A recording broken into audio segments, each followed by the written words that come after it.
not only artificial feelings for the protagonist, but also, and perhaps even more so because of that, does want to recruit him, because she is recruited already. So she knows she can't have a meaningful relationship with him unless he also joins the cult, right? So in order for that facade to go away, he has to actually do what she wants and join. So she does sincerely want him to join, because then they can actually have an open relationship instead of one under false pretenses. So that's what I would say is her background, ideally. But she wants to play it where she has feelings for me, which would change the narrative in a different way. So whichever way we go with that. But I prefer my narrative. I think it would be unnecessary. Like, the only reason, like, she wants to be my love interest in the story, but the only narrative reason I can see for that would be to emphasize the point that you were set up and tricked, right? So at the end, it's like, no, she was my girlfriend and she was just fucking with you.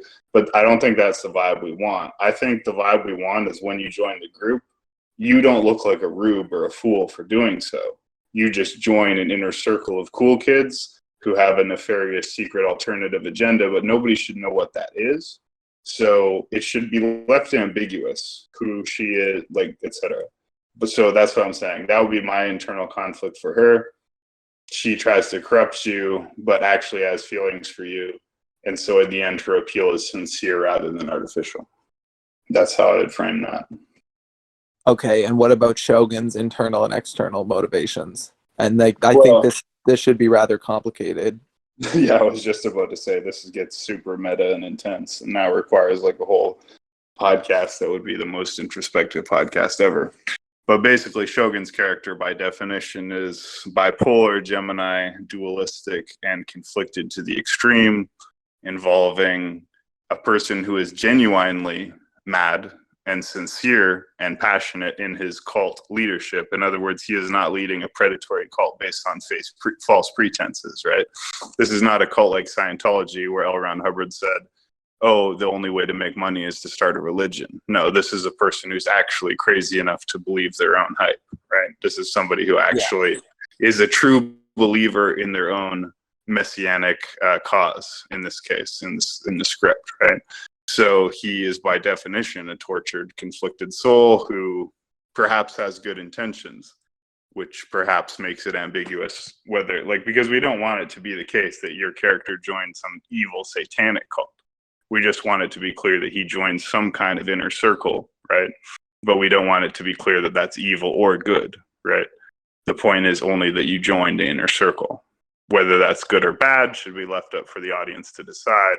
How you're going to get into Shogun's internal character in the plot of the script, well, to be honest, it would only happen with a scene in which the character has like a public breakdown that shows some kind of schism in his personality.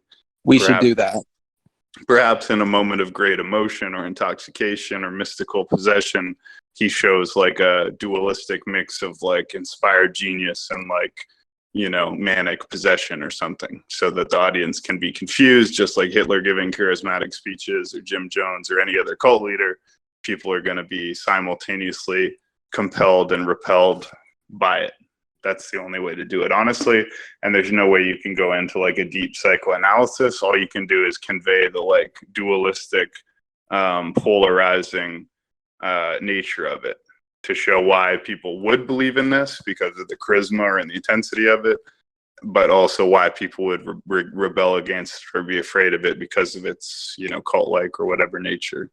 So you could only, again, because we're doing this as a single episode rather than a series, everything has to be evocative, but not descriptive, right? It has to paint a picture, but not give answers. You know what I mean? So It's just experiential journey that each person will interpret differently.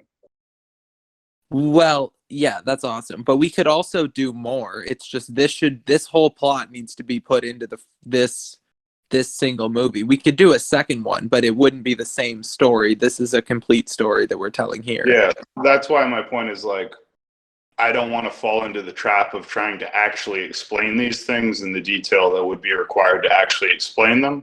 I'm just trying to think of short sequences that would kind of hint at it. And then people have to do the rest by intuitive jump, right? They have to see what we post or what we make and make a jump of understanding to what we're trying to say. because in order to do it justice, quote unquote, where it actually explained it, would become this long drawn out process. What we want to do is just like a series of short scenes with a series of characters and interactions that tells a story, that every part deepens the mystery and the questioning and the theories.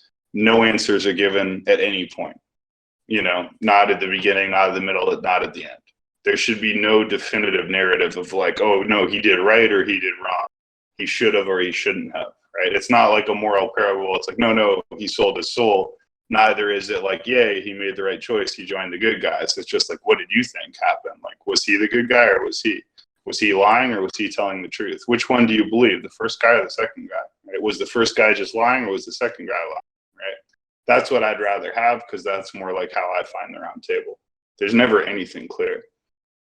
So the scene where your character might break down and show their true colors, would that happen in like the Doomsday Cult scene before I get pulled into the private voice chat with Mons?